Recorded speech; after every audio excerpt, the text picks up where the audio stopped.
First reading. A reading from the letter of St. Paul's to the Romans, chapter 8, verses 1 to 11. Thus, condemnation will never come to those who are in Christ Jesus, because the law of the Spirit which gives life in Christ Jesus has set you free from the law of sin and death.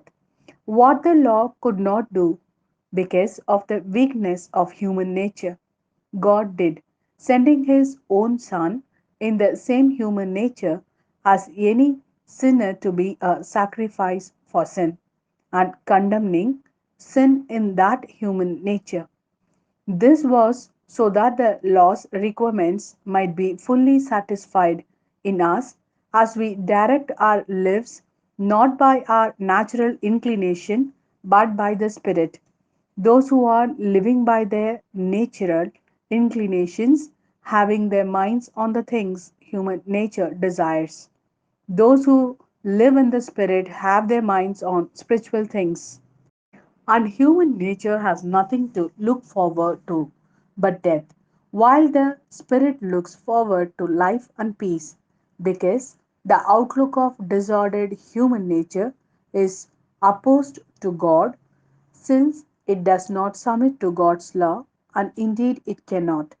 And those who live by their natural inclinations can never be pleasing to God. You, however, live not by your natural inclinations, but by the Spirit, since the Spirit of God has made a home in you.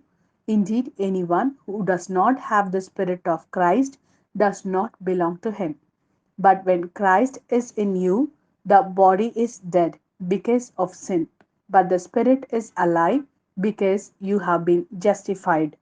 And if the Spirit of Him who raised Jesus from the dead has made His home in you, then He who raised Jesus Christ from the dead will give life to your own mortal bodies through His Spirit living in you. This is the word of Lord. Thanks be to God.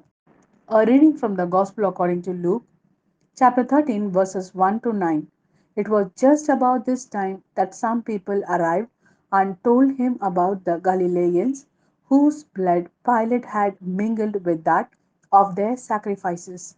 At this he said to them, do you suppose that these Galileans were worse sinners than any others, that this should have happened to them?